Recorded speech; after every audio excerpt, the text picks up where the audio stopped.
The snow came down like ash that night, thick and quiet, muffling every sound but the wind's long wail through the trees. It was the kind of cold that made the bones ache, the kind that kept even the wolves from howling. Miriam Tucker, the midwife, had delivered babies in every kind of weather, but something about this night unsettled her. The message had come without warning, scrawled in haste, and brought by a farm boy who refused to come all the way up the path. The Cartwright cabin, remote, forgotten by most. She arrived near midnight, lantern in hand, breath curling in the air like smoke. The windows glowed faintly, the light inside flickering like it didn't want to stay lit. Inside, the mother was already deep in labor, her face pale, wet with sweat, though the room itself felt oddly cold. Miriam greeted her gently, but the woman didn't answer. She just stared past her, eyes wide, lips moving but making no sound. The father sat by the fire, unmoving, his hands clasped so tightly his knuckles had turned white. No one spoke a word. It felt more like a vigil than a birth. Miriam rolled up her sleeves and began. The first boy came quickly, healthy, strong. He screamed the second air hit his lungs. A good sign. But before Miriam could wrap him, the second came. No pause, no struggle. He just slipped into the world like he'd already been here before. Eyes open, staring straight into hers. He did not cry, not even a breath of protest. He didn't blink, not at first, just looked at her calmly, as if he knew something she didn't. She examined both boys. Same dark hair, same sharp chin, same strange mark above the left shoulder blade, shaped like a hook or a branch. Deep brown, too dark for a regular birthmark. They were perfect copies, but only one felt alive in the way a newborn should. She handed them to their mother, who cradled them without speaking. The fire popped, sending a small flare into the hearth. The father finally looked up. "We were told we'd have one," he whispered. Miriam didn't respond. There was something in the quiet twins' eyes that made her chest tighten, something too aware, too knowing. Outside, the wind rose again. But inside, something had shifted. 2 children had been born that night. But the room only felt full for one. At first, no one in town thought much of the Cartwright twins. Babies are mysteries after all, and some grow slower than others. But as the months turned into years, things began to stir. The loud one, whom they named Elias, was bright-eyed and curious. He laughed, cried, chased chickens through the yard, and got into everything. A normal boy, full of noise and mischief. The other, named Isaiah, barely spoke a word. He didn't babble, didn't hum. He just watched. Always watched. He would sit beneath the sycamore tree for hours, still as a stone, eyes locked on something no one else could see. His face held no joy, no sadness. Just a kind of quiet patience, as if he were waiting for the world to make a mistake. By the time they were 5, animals refused to come near the property. The family's hound, once gentle, began growling at the window at night, its fur bristling as if something was standing just beyond the glass. Chickens stopped laying, birds circled overhead, but never landed. One morning, the barn cat was found curled into a corner, eyes wide, claws sunk deep into the wood, dead without a mark. Townsfolk noticed, and with them came whispers. At the schoolhouse, Elias thrived, laughed with other children, skinned his knees. But Isaiah sat alone in the back, never writing, never speaking. And yet, he always seemed to know what the others were thinking. One child claimed Isaiah answered a question she hadn't asked out loud. Another swore he heard Isaiah whisper something in a voice that wasn't his. The real fright began when Elias broke his arm falling from the orchard fence. Screamed, wept, was taken home in a sling. That same night, Isaiah came to the table with a deep purple bruise spreading across his shoulder. No fall, no injury. And when the doctor came to inspect him, Isaiah looked up at him and smiled. the first time he'd ever smiled, and the man turned white as a sheet. They took the boys to Lexington, to specialists. One examined Isaiah and left the room shaking. Another refused to even try. They wrote in their notes words like psychogenic, hysteria, false twins. But one doctor, older than the rest, didn't straight write anything at all. He simply said, "They sort of connected, but not like anything we know." Back home, the priest was asked to visit. He came once, brought a Bible, read a single verse, and when he looked into Isaiah's eyes, he closed the book, stood, and left. He never came back. No one would speak of what they saw, but from then on the church bell never rang near the Cartwright land. Emery Talcott wasn't the sort of man to chase ghosts. A historian by trade, he dealt in paper, ink, and records buried deep in dust. But something about the Cartwright twins had pulled at him for years, a quiet thread fraying at the edge of town memory. Folks didn't speak their names much anymore, but Emery remembered. He remembered the stories, the bruises, the silence, the way even time seemed to walk slower near their land. And late one evening, inside the county archives, he found something he wasn't meant to see. The Cartwrights hadn't always been Cartwrights. An immigration ledger, faded and half-burned, listed a family arriving from Wales in the summer of 1792. Their original name was nearly unreadable, but Emery could just make out the letters Cerwyn. There were 6 of them. 3 survived the voyage. A mother, a son, and a newborn swaddled tight in black cloth. Further digging led Emery to letters and court transcripts shipped over from the old country. They spoke of a clan shunned by their village, accused of mirror rites, strange rituals involving reflection and light, said to trap spirits or split the soul. The locals called them twinsmiths, a cursed bloodline, one that bore children in pairs too perfect to be natural. The church in Cwmdu, a crumbling village in southern Wales, had marked them as heretics, practitioners of Goffiniad Draich, the asking mirror. Emery read until the candles burned low. Witnesses in the trial described birthing rooms lined with polished glass, chants spoken backward, infants kept in separate cribs until their shadows matched. Some claimed to see the same child walk in 2 places at once. A midwife disappeared after attending one of the births. A priest threw himself into a river. Eventually the church burned the family's home, with the children still inside, or so they thought. Days later, a pair of small footprints appeared in the ashes, leading into the woods. No bodies were found, only smoke. The mother survived, fled across the sea with what was left of her name. And now, generations later, in the heart of Kentucky, the bloodline still ran. Emery's hands trembled as he traced the name change. Carwyn to Cartwright, tucked between census pages, a quiet erasure. But the dates matched. The births, the disappearances, all of it. He closed the folder and looked around the dim room, as if expecting someone else to be watching. Outside, the wind stirred the trees. Some secrets don't stay buried, some cross oceans, and some bring their reflection with them.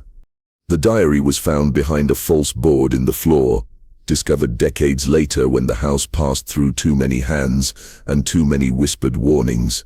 Most of the pages were brittle, the ink faded, but some had been pressed between glass, preserved like something sacred, or something dangerous. The handwriting was careful, almost reverent. It belonged to the twins' mother, her name signed only once at the top of the first page, Lenora Cartwright. She wrote not like a woman confessing, but like one recording instructions. Each entry spoke of mirrors, not as tools for vanity, but as doorways, lenses. She described a ritual that must be done in silence by candlelight, using glass polished, so fine it held no distortion. She called it the folding, a moment where just before birth one could use reflection to pull something unseen into form. She believed the soul didn't arrive with the body, it needed to be coaxed, invited, divided. Split the light, she wrote. to preserve the soul.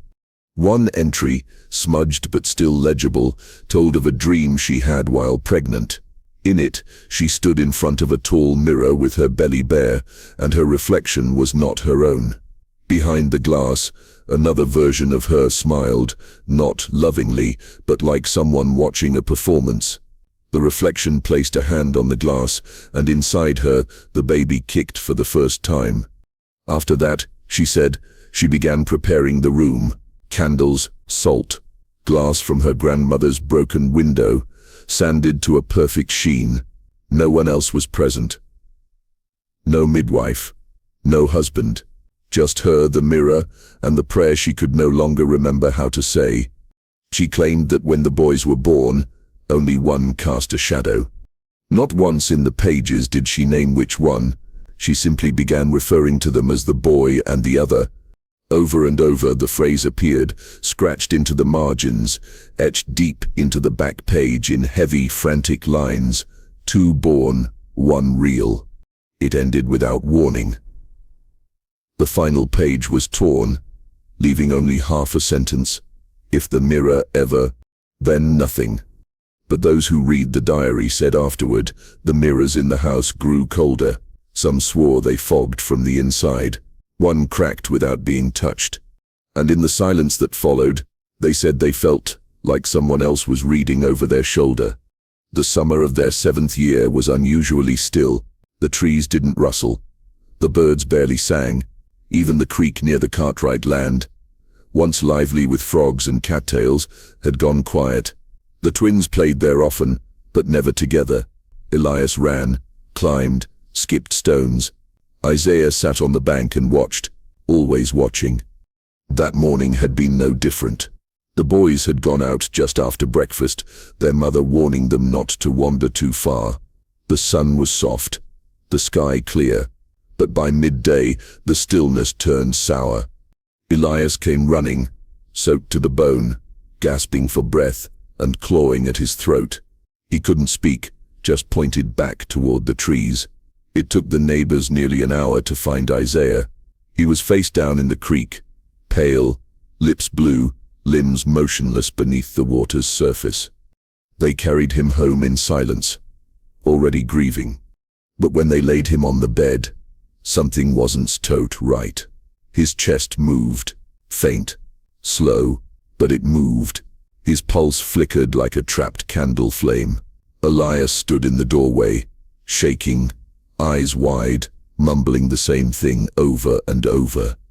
By nightfall, Isaiah had not woken, but Elias began to scream.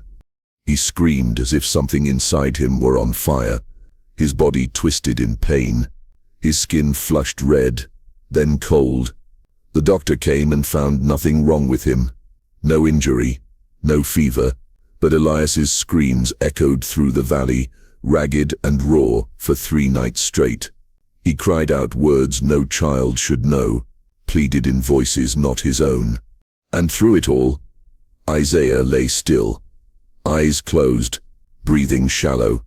Then, on the 4th day, just as the sun began to rise, the screams stopped. Elias sat upright in bed, silent. Across the hall, Isaiah opened his eyes. Not slowly, not groggily, all at once. He sat up and turned toward the window without saying a word. Elias refused to look at him, wouldn't speak, wouldn't eat. Their mother tried to hold them both that morning, to say something that made sense of it, but there were no words for what had happened. She had lost a son in that water. She had watched another burn from the inside. But now both were breathing, and no one could explain why. Some say Isaiah came back changed, that his silence had deepened into something colder, that his eyes no longer wandered. They fixed, anchored, like they remembered drowning, and chose not to forget. Others say Elias was the one who changed, that he stopped being a twin. But one quiet voice in town, a man who walked the creek daily, whispered something no one wanted to believe. They weren't trying to kill each other, he said. They were trying to split apart, and something wouldn't let them. The funeral was held quietly, under a sky that couldn't decide whether to rain or break open in sun. The Cartwrights told no one outside the edge of town, and even those invited came with their hats pulled low and their eyes fixed on the ground. The coffin was child-sized, the wood plain soft pine, no name carved into it, just a shallow cross. They said Isaiah had never woken fully after the creak, that whatever had opened its eyes in his bed wasn't quite a boy anymore. He'd grown quieter, colder, until one morning he simply stopped breathing. No autopsy, no questions, just a grave dug behind the cabin near the sycamore tree where he used to sit. Elias stood at the edge of the hole, arms wrapped tight around himself, his face unreadable. When the box was lowered, he didn't cry, he didn't speak, he just watched. And then it was done. That night, as the wind slipped through the fields and the moon hung low, a farm boy named Cal Morgan was walking home past the edge of the Cartwright property. He shouldn't have been there, and he knew it. But curiosity is louder than fear when you're 12. As he passed the woods, something caught his eye. A shape, still, standing barefoot atop the new grave. The figure didn't move, didn't sway with the breeze. It just stood, thin and small, arms at its sides. Cal squinted. His breath hitched. It was a child, pale, head tilted slightly, as if listening for something beneath the ground. He didn't say scream. He didn't say run. He simply turned around and walked home as fast as he could without looking back. By morning, the story had reached town, passed in whispers over fences and into pews. Some dismissed it, some didn't. But when someone finally returned to the grave with shovel in hand, they found it open. Not dug, not disturbed, just open. The soil looked untouched, still packed down. No prints, no drag marks, just the coffin lid, ajar, and inside, nothing. No child, no cloth, not even the blanket he'd been wrapped in. The grave smelled of cedar and something colder. The Cartwright family refused to speak on it. The mother stayed in bed for days. The father chopped wood until his hands bled. Elias sat beneath the sycamore, eyes on the grave. He didn't blink. And when asked, years later, what happened to his brother, he simply answered, "I buried him." But he didn't stay. The boy arrived without a coat, though the morning frost still clung to the windows. His name was marked as Elias Cartwright in the school ledger, but the teacher noticed right away there was something in his posture, his silence, that didn't match the other children. He didn't speak unless spoken to.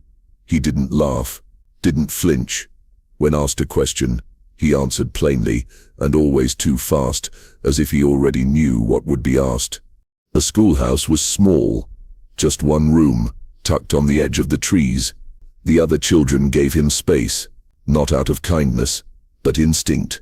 They said he was cold to stand near, that his eyes didn't follow the teacher, but stared just past her, like he was watching something behind her shoulder. The first week passed quietly, but by the second, things began to shift. Children came to school pale and shaken, claiming strange dreams. Dreams of drowning, of mirrors cracking in the dark. One girl said she saw herself sleeping, but from outside her body, a boy cried at recess, claiming Elias had whispered something into his ear that hadn't been said aloud, something from his own nightmares. Then came the noses. One by one, children began to suffer sudden nosebleeds during lessons.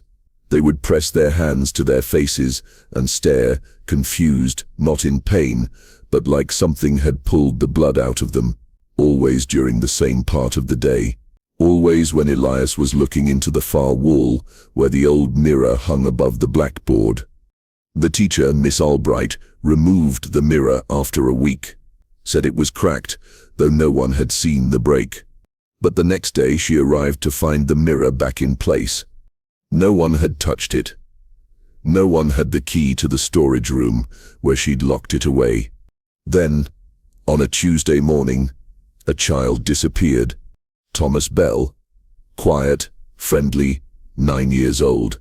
He'd been sitting just 2 desks behind Elias. One moment, he was there, sharpening his pencil. The next, gone. No sound, no scream, just an empty chair. They searched the schoolhouse, the field, the woods. Nothing, not a footprint, not a thread. His name was scratched into the underside of his desk in fresh markings, as if he'd just written it. Miss Albright left the next day, packed her things, didn't say goodbye. But before she went, she left a note on the board in chalk, scrawled in a shaking hand. It read, "He knows what you dream, and if you dream too loud, he finds you." Reverend Abel Harper believed in order, in scripture, in a world where good and evil could be sorted with clean hands and the right words. When whispers about the Cartwright boy reached his ears, the dreams, the vanishings, the mirror, they didn't frighten him, they offended him. He believed darkness could only fester where light had failed to shine. So one grey October afternoon, he made the walk to the cabin, Bible under one arm, oil lamp in the other, mouth already full of scripture. The Cartwrights didn't stop him. He found the boy sitting in the parlor, still as winter. No smile, no fear, just watching. Reverend Harper sat across from him, opened the Bible, and began to read, loudly, firmly.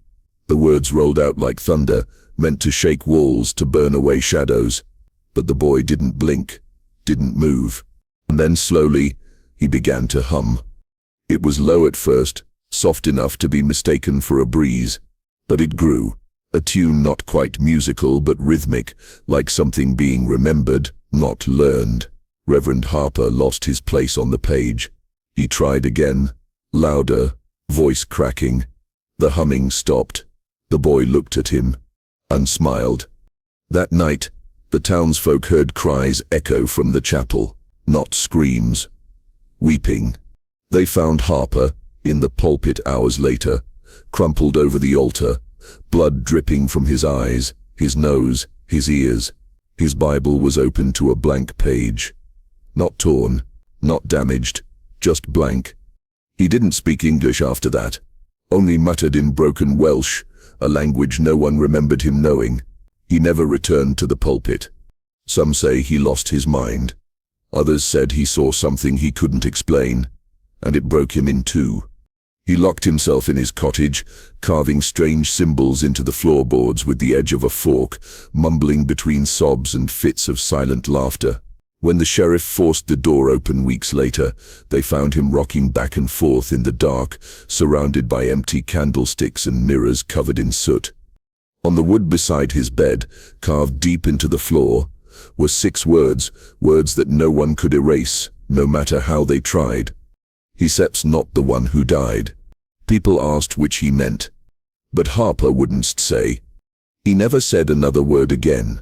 And every night until the day he passed, he kept a cracked mirror beside his bed, facing the wall, never turned, never cleaned, as if he knew something could still see him through it. The photographer was a curious man, the kind who believed every soul had a face it wore when no one was looking. He'd come from Ohio, hauling his daguerreotype equipment across the hills in search of interesting subjects. When he heard of the strange boy near Harrodsburg, he saw opportunity, a child born under dark whispers, caught in the eye of every storm that never made the papers. The Cartwrights were reluctant, but the photographer offered payment. The boy didn't protest. He simply sat in the chair, hands folded, eyes on the lens, like he'd done it before. The process took minutes, but it felt like hours. The boy never blinked. The photographer adjusted the lens, wiped sweat from his brow, counted under his breath. When the flash of light came, the air in the room shifted. Something cold moved through it. Later, in his studio, the photographer began the developing process. As the image bloomed on the silvered plate, he dropped his tongs. There were 2 boys. One sat exactly as expected, straight-backed, faint smile, a small curl of hair touching his brow. But beside him, leaning just slightly forward, was another. The second figure was blurred, like it had moved the instant the flash hit, but its eyes were sharp, too sharp, and they weren't looking at the camera. They were looking at him. He stared at the image long into the night, trying to make sense of it. No one else had entered the frame. There had been only one boy, one chair, one shadow. And yet, when he returned to the cabin the next morning to show the family, the boy met him at the door. "He comes when I forget who I am," the boy said softly. The photographer froze. "Did you see him?" The boy nodded once.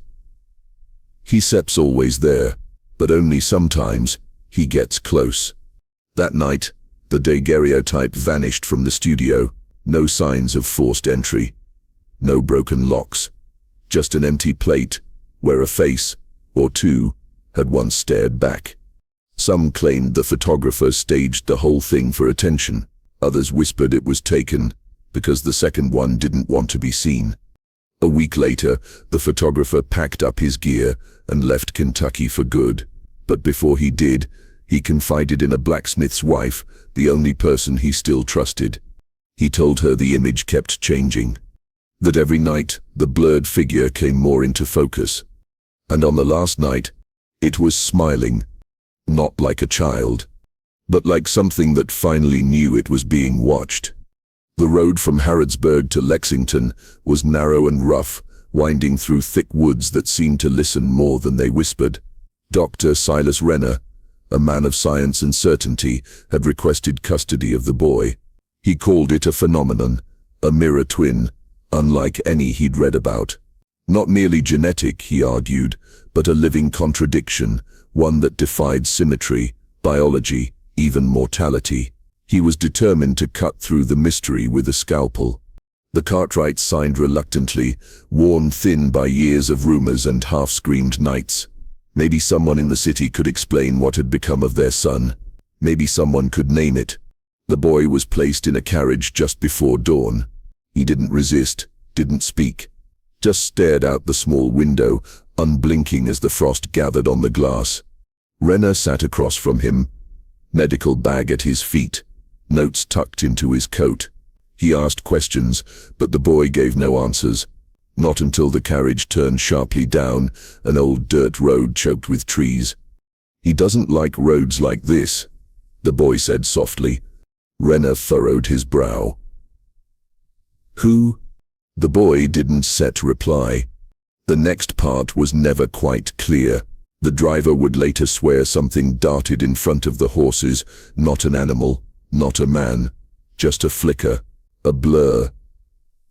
The carriage veered. Wood cracked. Metal shrieked.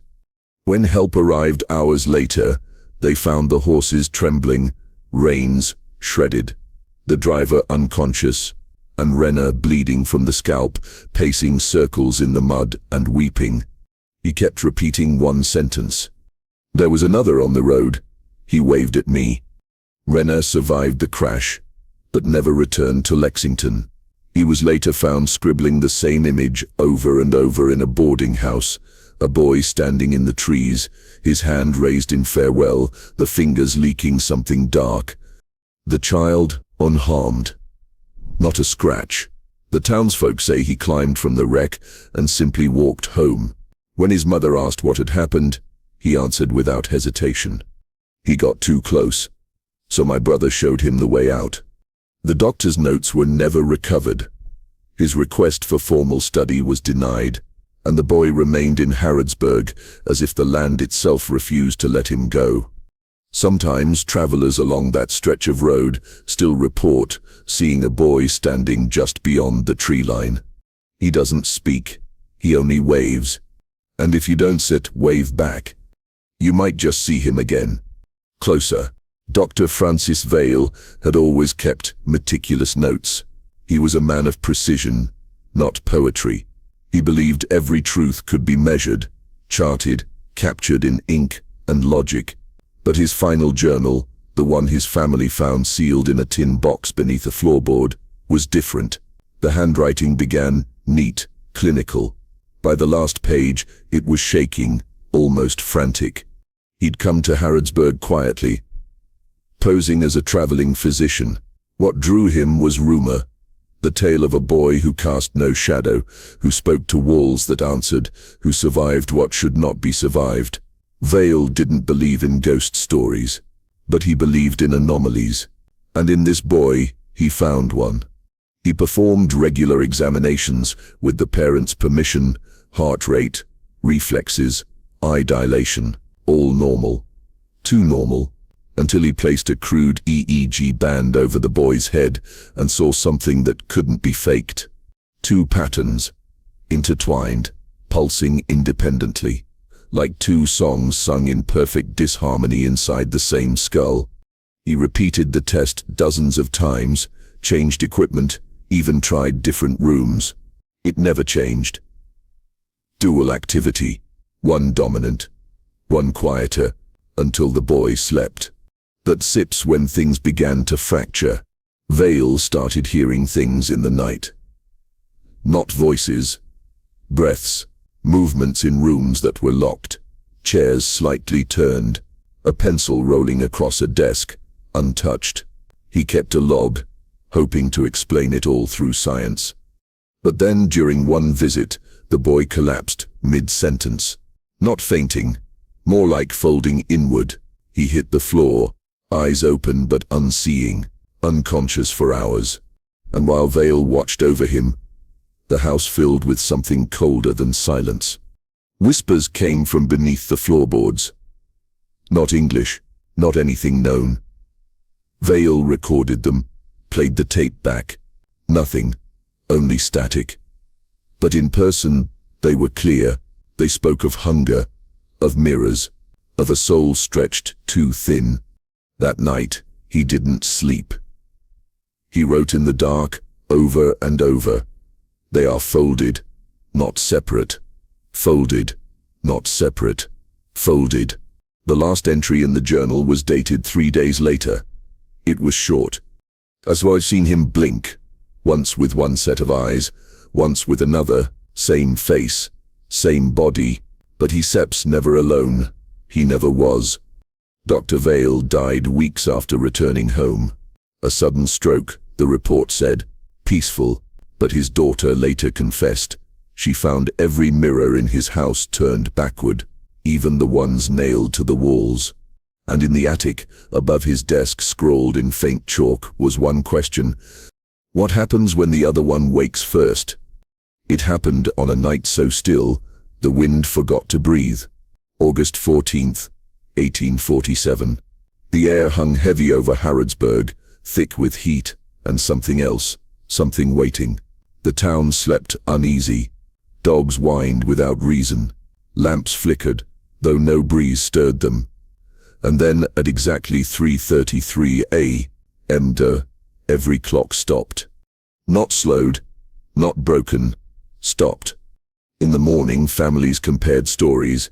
Watches, grandfather clocks, the courthouse bell, all frozen at the same minute. But that wasn't the strangest part. Dozens, maybe more, had woken at that hour. No nightmares, no visions, just one sound. Heard by all, crying, muffled, distant, like it came from beneath a lake, like someone sobbing through water, struggling to rise. Some said it was a child. Others swore it sounded older. No one could explain it. And when the townsfolk began piecing the night together, they realized something else was missing. The boy, 13 years old, pale-eyed, always quiet, known by name, but not by heart. He'd lived in the cabin near the woods his whole life, yet no one really remembered him growing, just being, always the same stillness in his step, always watching. That morning, his bed was empty, his boots still dry. No doors had been opened, no footprints led away. It was as if he'd simply dissolved, vanished into the hour time forgot. His parents searched. Of course, Sheriff Wells organized a sweep. They scoured the nearby fields, drained the shallow creek, even sent men into the mines. Nothing. Not a thread of cloth. Not a single clue. And the oddest thing, no one could clearly remember what they were doing when the clocks began ticking again. The town records show that time resumed at 4:17 a.m., but ask anyone who lived through it, and they'll tell you that hour never came back. One moment they were holding a candle, praying, pacing, and the next, the sun was rising. A missing hour, a vanished boy. The church refused to speak on it. The reverend who'd once bled from his eyes had since gone mute. Children whispered of seeing someone watching from their mirrors that morning, not reflections, not dreams, just eyes, waiting. The town tried to move on, tried to forget. But even now, old families in Harrodsburg pass down a warning to their children. If you wake at 3:33, don't move, don't blink, don't breathe too loud. Because some nights, the sound returns, faint, sorrowful, drifting in from nowhere. And if you hear it, don't follow it, no matter how familiar it sounds. The bell at Harrodsburg Elementary had always rung the same, sharp, bright, clean. It marked beginnings and endings, called children in from fields and play, signaled lunch, dismissal, safety. But one autumn morning, just as the leaves turned brittle and the sky felt a little too low, something changed. The sound of the bell wasn't set, alone. At first it was subtle, a second tone buried beneath the first, watery, strange, as if it were ringing underwater. Some called it an echo. Others said it sounded like someone crying through metal. A few children covered their ears and refused to explain why. One boy simply said, "It's wrong inside." Over the next few weeks, the teachers noticed more. A chill that clung to the hallway near the south wing, classrooms where chalk vanished mid-sentence, mirrors where reflections blinked twice, once with the child, once without. Then one afternoon, Miss Langley, the oldest teacher on staff, went searching for supplies in a cabinet no one had touched in years. It sat wedged into the corner of the old library annex, its hinges rusted shut. She forced it open. Dust spilled out like smoke. Inside were scraps of yellowed paper, bits of string, a broken metronome, and one drawing. Folded carefully, nearly forgotten. Crayon lines faded but intact. Two boys, identical, hand in hand. Their faces were expressionless, eyes dark. Behind them, a headstone. Beneath them, soil. Miss Langley stared at it for a long time. Something about the way they were drawn, not childlike or playful, but deliberate. The hands looked too long, the shadows too exact, and at the top, written in uneven script, "We remember." That day, the bell rang late. Just once, a long dragging toll that seemed to shake the windows. Children cried without knowing why. One girl fainted. When asked later, she said she saw someone standing on the roof, waving with both hands at once. Maintenance checked the bell tower. Empty. Dust thick enough to show there'd been no movement in years. No birds. No footprints. That evening, Miss Langley took the drawing home. She locked her doors. She lit a candle. And she wept. She'd grown up in Harrodsburg. She remembered the stories her grandmother told. About a boy who disappeared. About time stopping. About a twin who shouldn't have stayed. She looked again at the drawing and whispered, "Which one did we bury?" But the paper offered no answer.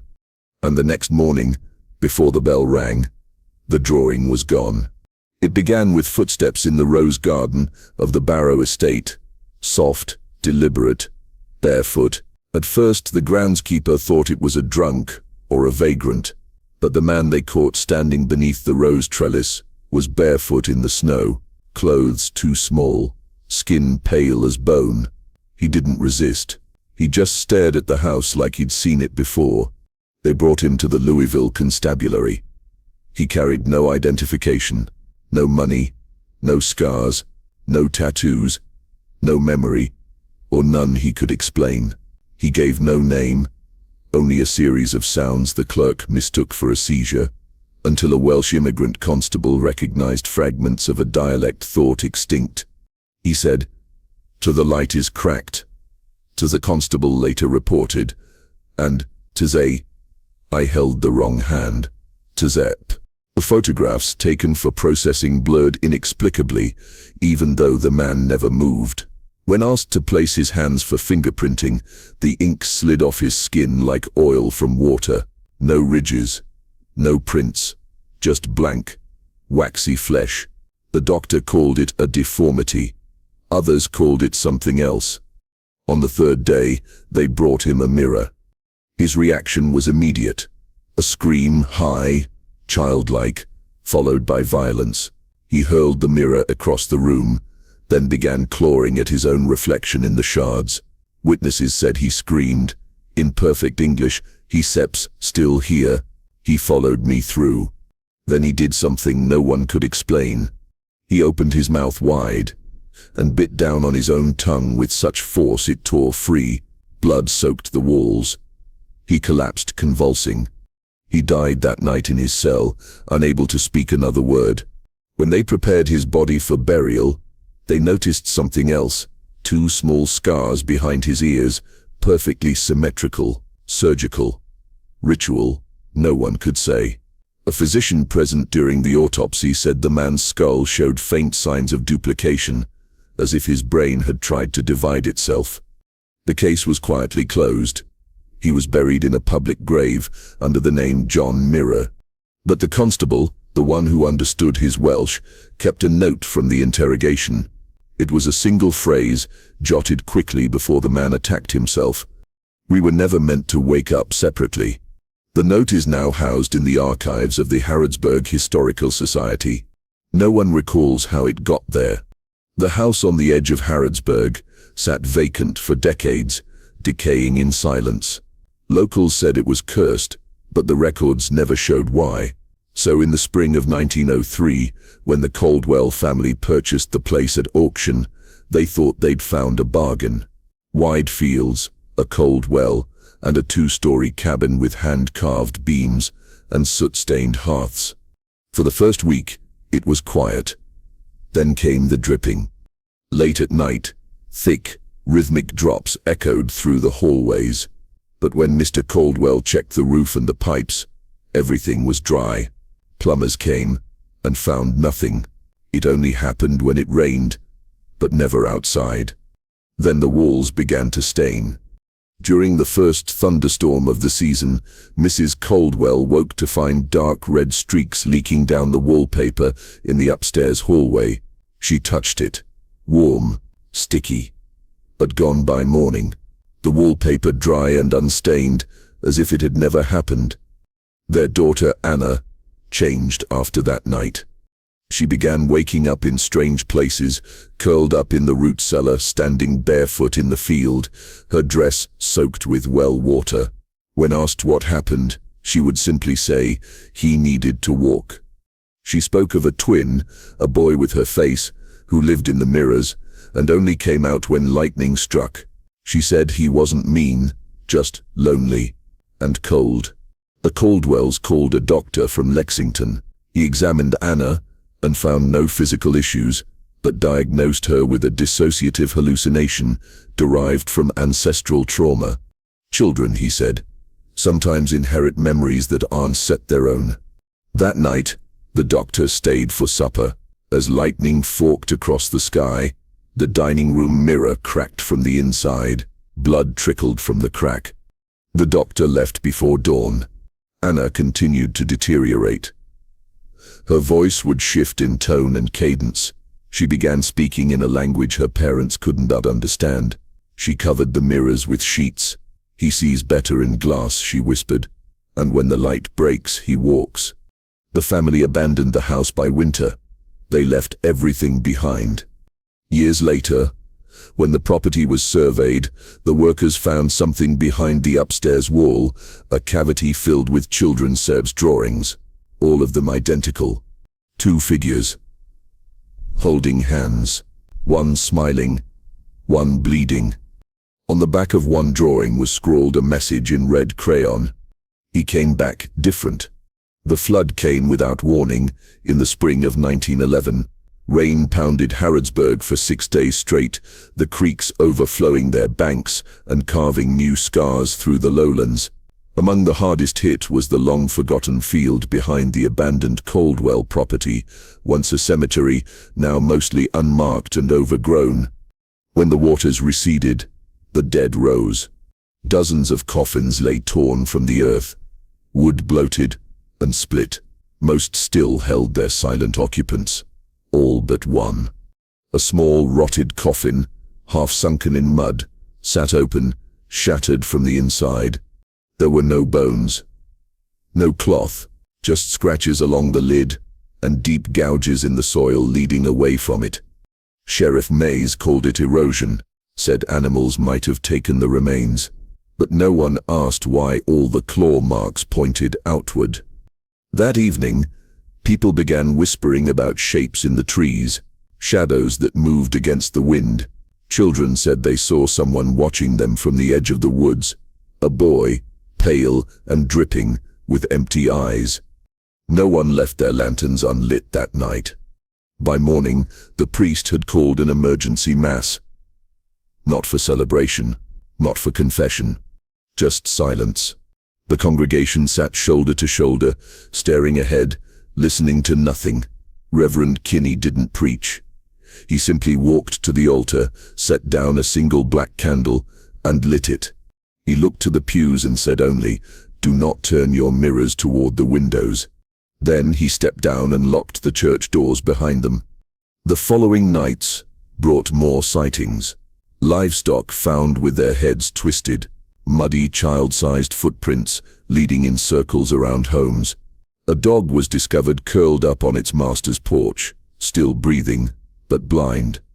When 2 boys went missing near the creek, the town organized a search.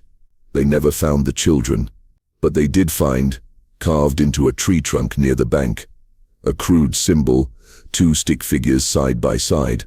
One had no face. Back at the cemetery, the broken coffin was reburied. Cement poured over it. The priest returned, humming something low and unfamiliar in a tongue only the wind seemed to echo.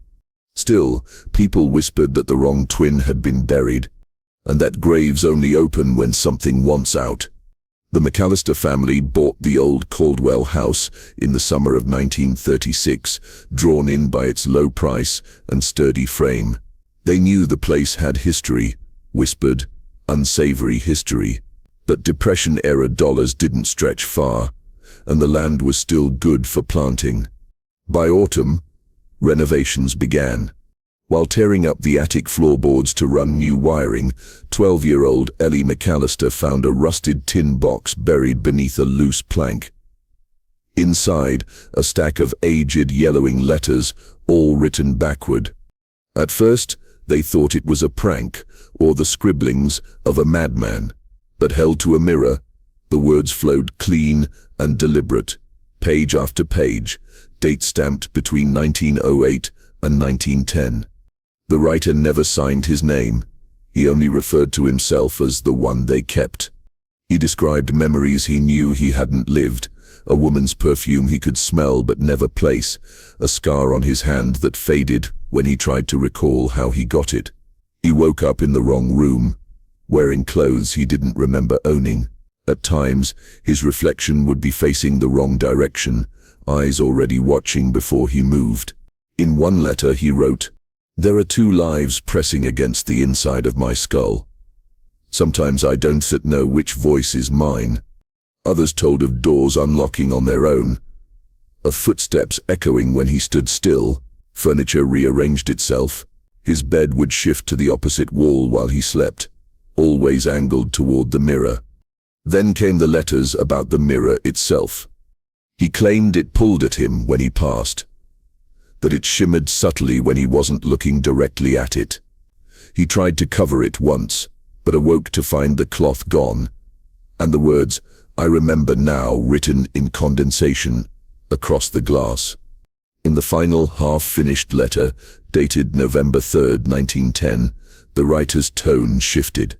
He kept growing stronger, louder. The memories are clearer now. His memories. I look at my own hands and see his bruises. I think he's angry I made it this long. I think the letter ends there. No ink blot, no stray mark. Just the torn edge of the page. The McAllisters burned the letters in the fireplace that same night. But Ellie swore the mirror in the attic, the one too heavy to move, showed two girls when she looked into it, and only one when she turned away. In 1957, Dr. Miriam Kessler, a psychologist researching spectrophobia, the fear of mirrors, received an unusual grant: test environmental triggers in naturally high anxiety locations. One such place, recommended by a colleague in Kentucky, was the long-abandoned Caldwell house. The suggestion came with a warning: don't stay past dusk. Dr. Kessler laughed that off. The house had been boarded up for decades, but still stood firm on its bones of oak and stone, perfect for her study.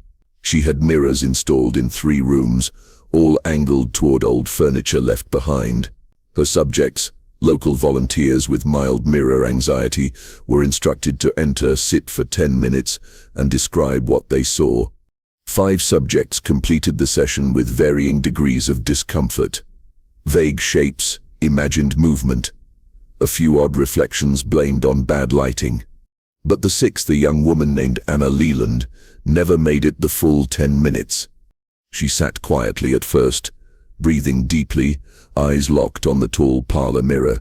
Then, without warning, she shrieked and launched herself backward, knocking over the chair. She kept screaming as she stumbled into the hallway, shouting, "There was a child behind me." He was right there, smiling. Kessler's team rushed in, but the room was empty. No footprints. No signs of tampering. Later, in the safety of the clinic, Anna was asked to draw what she saw. Hands trembling, she sketched a small boy with dark, flat hair, hollow cheeks, and eyes too large for his face. His clothes were old-fashioned, collarless. Around his neck, a crude medallion, etched with what she called a cracked circle.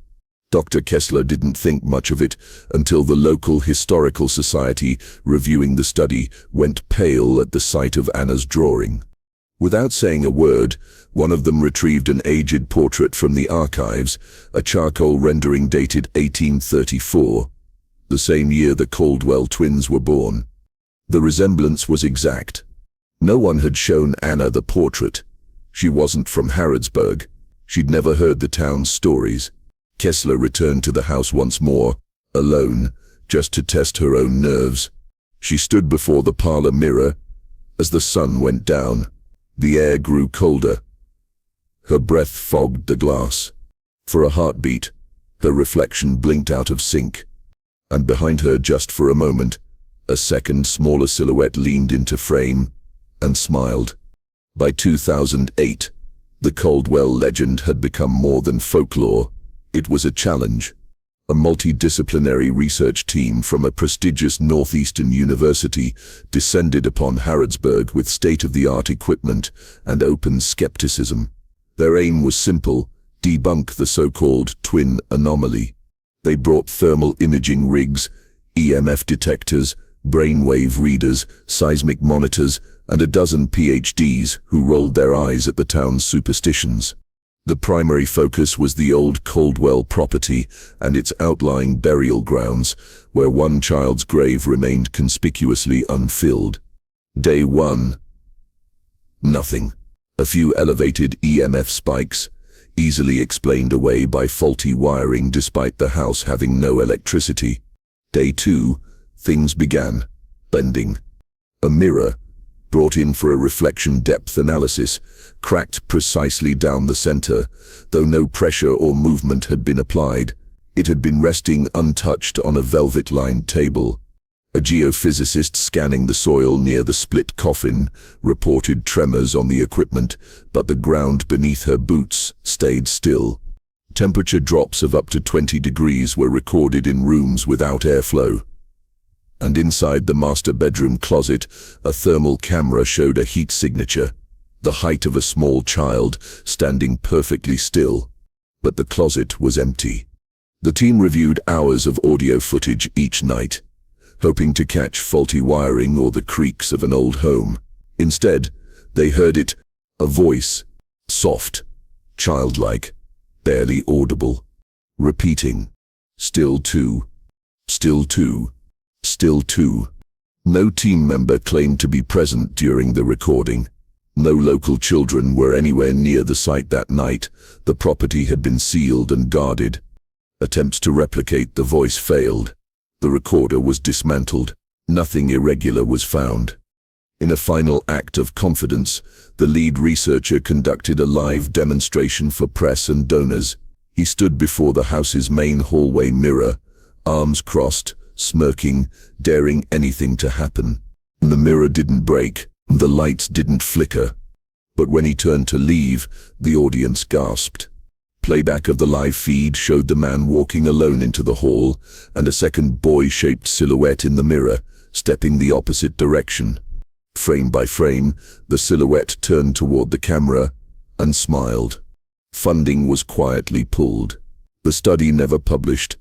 The report sits. Internal note read simply, "Empirical methods insufficient. Recommend abandoning site. Whatever it is, it doesn't want to be measured." In the autumn of 1974, the story started again. Campfire tales among teens in Harrodsburg turned uneasy when multiple children, unprompted and on separate days, reported seeing two barefoot boys in the woods behind the old Caldwell estate. They were always near dusk, always standing in the same clearing. One would laugh and run in circles, wild and breathless. The other stood perfectly still, mirroring each movement a few seconds too late, never blinking, never smiling. Local wildlife biologist Irene Melcroft, skeptical of the gossip, set up motion-triggered cameras along the forest edge.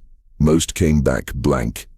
One, placed at knee height, captured two sets of footprints forming on wet leaves, with no bodies casting shadows above them. Soon after, a hiker from out of town, Delia Morgan, came into the sheriff's office, shaking and near hysterical. She'd been walking alone near Miller Creek Trail when she came across two boys in the clearing. "The loud one," he waved at me, she told the deputies. "But the other one, the quiet one, he didn't move, just stared." I turned around. I ran. I thought that was the end of it. It wasn't it. Delia began hearing dripping sounds in her house, though it hadn't rained in weeks. Her hallway mirrors fogged up without explanation. One morning she found muddy child-sized footprints on the floor of her kitchen, though her doors had been locked. Then came the dreams. Always the same, a forest at night, a boy standing beside her bed, silent, watching. Months later, Delia gave birth to a son. Her pregnancy had been routine, her delivery uneventful, but the attending nurse made a quiet note in the file. The child had two faint, identical marks on each shoulder, round, thumb-sized, as though someone had pressed down hard with cold fingers. Delia named him Cal. He grew quickly, precociously. At 2 years old, he was found in the hallway mirror, speaking softly to himself. "I'm not alone," he told her. He doesn't want to be alone. When asked who he meant, Cal only replied, "My brother." "But you don't have a brother," she said gently. Cal smiled. "Not anymore, but I remember being 2. Years later, Delia would return to the forest, alone. She left behind her journal, which read, "I don't think the woods ever gave him back. I think one left, and one stayed. But which one stayed with me?" The final page had a single phrase, scrawled in a childlike hand. "He said I can be real if I said the only one." No one saw Delia again. But sometimes, near dusk, hikers say they hear laughter in the trees, followed by silence, then footsteps. And if they wait long enough, 2 shadows pass between the birches. Only one looks back. The first envelope arrived in 1986, no return address, just the words "whispers are not echoes." Inside were photocopies of letters, parish records, police reports, even forgotten journal pages, all spanning centuries and continents. Most dismissed them as hoaxes or obsessive ramblings. But someone had seen a pattern. Someone had been listening. Over the next decade, more arrived. Always unmarked, always carefully curated. Together they formed what would later be called the Whisper Archive. 1,000 fragments, all orbiting a single truth, too slippery to pin down. The earliest known record came from a 14th century Welsh monastery, a monk's sept's warning carved backward into the underside of a pew. Translated, it read, "He did not split from flesh, but folded from soul." Another came from an 1812 death certificate in rural Kentucky, where a midwife scrawled "stillborn," then crossed it out, and wrote, "He sept's breathing but wrong." Across centuries, patterns emerged. Children who spoke languages they zit never heard. Twins who weren't sit biologically related. Families plagued by dripping sounds and mirrored reflections of people who weren't sit present. And scattered throughout, a single phrase, repeated with eerie consistency: "Two born, one real." The anonymous compiler annotated every account, drawing connections most would never dare to make. "This is not a haunting," they insisted in one margin. "Ghosts linger, this transfers." Their conclusion, laid out on a single typewritten sheet, tucked at the back of the final envelope, reads, "We have misunderstood entirely. This isn't spiritual residue or psychic trauma. It is a chain, a thread passed down, not through blood, but memory, presence, recognition. What began as one became two. One submerged, one walked. When the walker is gone, the submerged rises, wearing what was left behind. It does not haunt. It inherits." By the early 2000s, the archive was quietly published online by fringe communities, mostly ignored, sometimes mocked. But one university librarian at Eastern Kentucky flagged its references for internal review after finding her son drawing two boys in a grave, nearly identical to the 1936 cabinet sketch.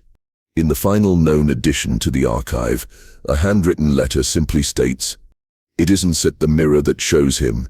It sets you. You remember him." That sets enough. No one has confirmed the identity of the compiler. Some say it was a former priest. Others believe it was one of the original family line, a descendant of the first twins. But those who have read the archive often report the same thing: a sensation of being watched. Not from the room, from behind the glass, where someone waits. Someone who knows your name, and who remembers being you. It started as a joke. A teenager in Kentucky posted a grainy photo taken during a class trip to Shaker Village near Harrodsburg. In the image, a boy stands before a mirror in one of the old settler cabins. His hands are tucked calmly in his hoodie pocket. But in the reflection, he saps waving. At first, the post drew the usual mix of laughter, hoax accusations and spooky gifs. But within hours, internet sleuths got to work. The mirror's age, the cabin's history, the strange discoloration in the reflection's eyes. Then someone noticed the boy's face and matched it to a missing persons case from 1996. Except that boy was never found. And the child in the photo looked exactly the same. Within days, the thread exploded. Dozens reposted the image. Reddit threads dissected the pixels. Paranormal forums revived the story of the Harrodsburg twin and the mirror thing. Someone even found a newspaper scan from 1882, the man with no records, and pointed out a chilling resemblance to the waving boy. Then, just as suddenly, the original photo vanished. The account was deleted. Reverse image searches failed. Screenshots corrupted. Links led nowhere. But the boy remained. News broke 2 weeks later. Samuel Pike, age 13, had gone missing from his home outside Harrodsburg. No forced entry, no signs of struggle. His younger brother Luke was the last to see him. He was fine, Luke told reporters. His voice was steady, almost eerily so, but he kept talking to the mirror in our room. Said someone was waiting, said it wasn't set fair anymore. When asked what wasn't fair, Luke hesitated before answering. He said had his time, and it was someone else's turn. Investigators found nothing. No prints, no exit on security cams, just a single smudge on the mirror's surface, a handprint pressed on the inside of the glass.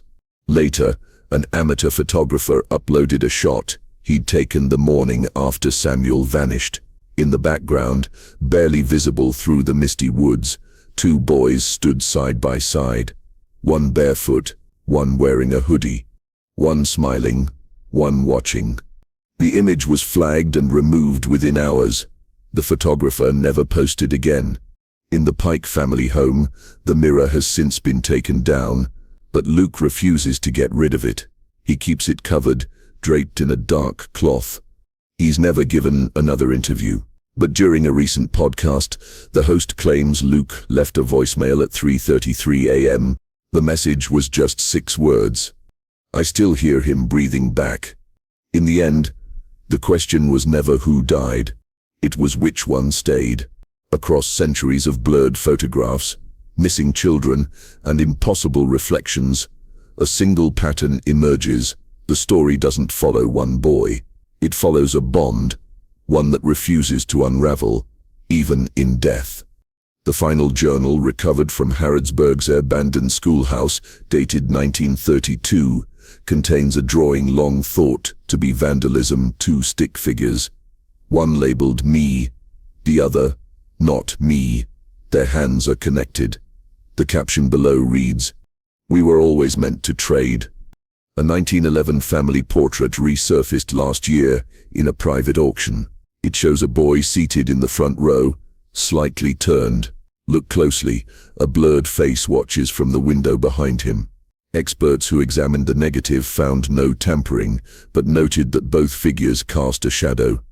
And there sits the 1847 parish log, penned just days after the boy disappeared, in which Reverend Abel Harper had scrawled over every page in the same ink, the same hand. 2 went in. 1 came out. But which?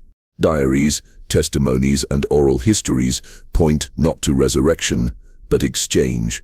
A switch made in water, sealed in silence, honored in mirrors. Every strange occurrence, every overlapping memory, every dream recalled by someone who never lived it, all suggest that death wasn't the end for the twins. It was an agreement. One lives while the other waits.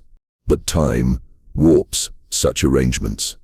In an unreleased interview from 2006, Luke Pike, the last known brother of a vanished mirror boy, said something that never made it to air.